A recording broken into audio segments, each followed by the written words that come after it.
Hi hello నమస్తే మిత్రులారా, నేను మీ రవి.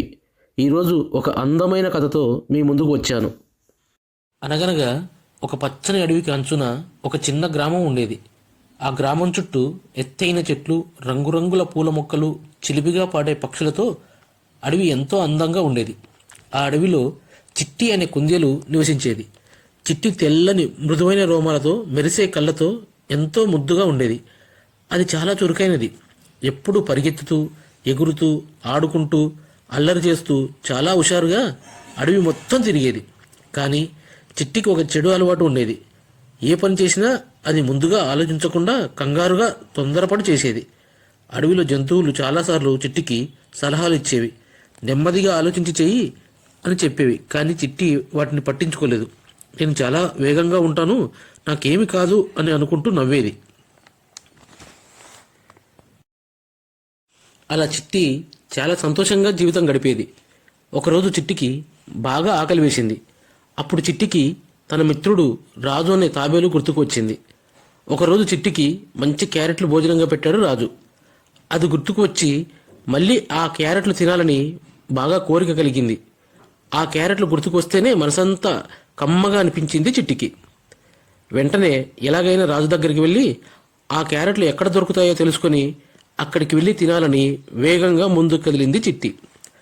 అలా రాజును వెతుకుతూ అడవంతా తిరుగుతూ, హుషారుగా నడుస్తూ, గెంతుతూ, రాజును పిలుస్తూ రాజు ఉండే ఇంటి దగ్గరికి ముందుకు కదిలింది చిట్టి. రాజు ఉండే ఇల్లు దగ్గరవ్వడంతో చిట్టి మనసంతా చాలా సంతోషంగా, హాయిగా అనిపించింది. చిట్టి ఇంకా హుషారుగా ముందుకు కదిలింది.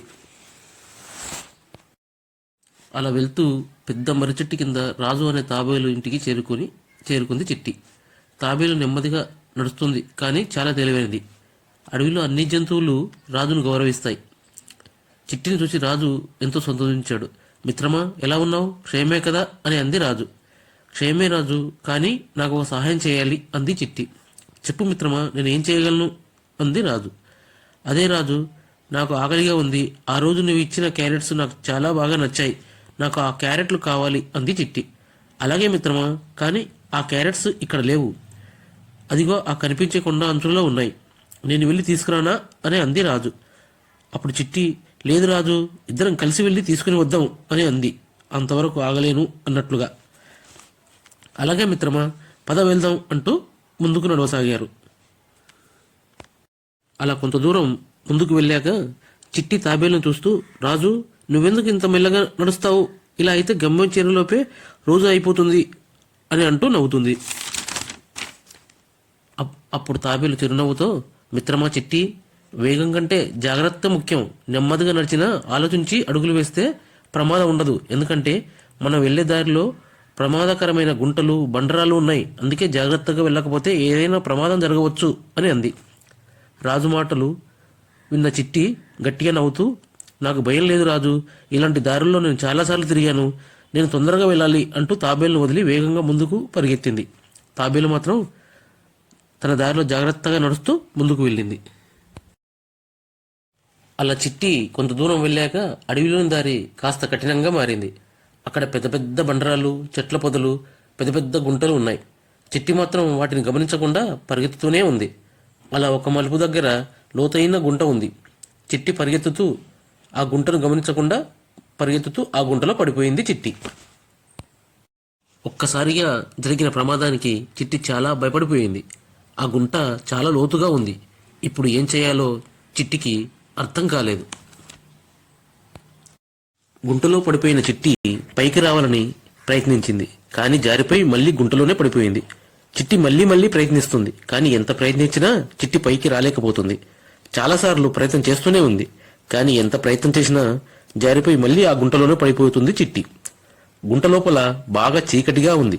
దానితో చిట్టికి బాగా భయం వేసింది. దాంతో కంగారు పడిపోయిన చిట్టి శక్తినంతా కూడగట్టుకుని, అయ్యో, ఎవరైనా ఉన్నారా? మిత్రులారా, దయచేసి నాకు సహాయం చేయండి, నన్ను కాపాడండి అంటూ పెద్ద పెద్దగా ఏడుస్తూ బయటకు వినిపించేలా అరుస్తుంది చిట్టి. కాసేపటికి అదే దారిలో నిదానంగా జాగ్రత్తగా నడిచి వస్తున్నాడు రాజు. కొద్ది దూరం అలా నడుచుకుంటూ వస్తున్న రాజుకు ఎక్కడి నుంచో ఎవరో ఏడుస్తూ అరుస్తున్నట్లుగా వినిపించింది. దానితో రాజు ఆ అరుపులు వచ్చే వైపుకు తొందరగా వెళ్లి చూశాడు. ఎంత పని జరిగింది! ఒక పెద్ద గుంటలో తన మిత్రుడు చిట్టి పడిపోయి ఉంది. చిట్టిని చూసిన రాజుకు చాలా భయం వేసింది. కాని అంతలోనే తేరుకొని, మిత్రమా చిట్టి, భయపడకు, నేను వచ్చాను, నేను నీకు సాయం చేస్తాను అని అంటూ చిట్టికి ధైర్యం చెప్పింది రాజు. అప్పుడు చిట్టి, మిత్రమా రాజు, ఎలాగైనా నాకు సాయం చేయి, నాకు లోపల భయంగా ఉంది అంది ఎంతో దీనంగా. అప్పుడు తాబేలు, మిత్రమా భయపడకు, కొంచెం సమయం ఓర్చుకో, నేను ఎలాగైనా నిన్ను బయటకు తెస్తాను అని అంది. అలా చుట్టూ చూసింది. అక్కడ కొన్ని ఎండిపోయిన కర్రలు కొమ్మలు కనిపించాయి. వెంటనే రాజు ఆ కర్రలు కొమ్మలను మెల్లమెల్లగా గుంట దగ్గరికి తీసుకొచ్చి ఒక్కొక్కటిగా గుంటలోకి ఒకదానిపై ఒకటి ఉంచి ఒక నుచ్చనలాగా తయారు చేసి ఆ గుంటలోకి వేశాడు. మిత్రమా చిట్టి, ఈ కర్రలను పట్టుకొని మెల్లగా పైకి రా అన్నాడు రాజు. వెంటనే ఆ కర్రల సహాయంతో చిట్టి గుంటలో నుంచి మెల్లమెల్లగా బయటకు వచ్చింది. బయటకు వచ్చిన తర్వాత చిట్టి తాబేలను చూసి కళ్ళలో నీళ్లు పెట్టుకొని, నన్ను క్షమించు రాజు, నువ్వు చెప్పింది నిజం, తొందరపాటు వల్ల నేను ప్రమాదంలో పడ్డాను. నువ్వు లేకపోతే ఈరోజు నాకు చాలా ప్రమాదం జరిగిపోయేది, నీ మేలు మరవలేను మిత్రమా అంటూ కన్నీళ్లు పెట్టుకుంది చిట్టి. ఆ మాటలు విన్న రాజు నవ్వుతూ, లేదు మిత్రమా, తప్పులు అందరం తెలిసి తెలియక చేస్తాం, కానీ ఆ తప్పులు మనకు పాఠాలు నేర్పాలి, ఇకపై ఆలోచించి అడుగులు వేయాలి అని అంది రాజు. రాజు అలా కొన్ని మంచి మాటలు చెప్తూ ఇద్దరు కలిసి మెల్లగా ఆ దారి గుండా నడవసాగారు. ఆ రోజు నుంచి చిట్టి పూర్తిగా మారిపోయింది. ఏ పని చేసినా ముందుగా ఆలోచించడం అలవాటు చేసుకుంది. రాజుతో చిట్టి మంచి స్నేహం చేయడం మొదలుపెట్టింది. అలా ఇద్దరు కలిసి అడవిలో చిన్న జంతువులకు ఎప్పుడు సాయం చేసేవారు. అలా రాజు చిట్టి కలిసి కాసేపు కబుర్లు చెప్పుకొని సంతోషంగా అడవిలో జీవించేవారు.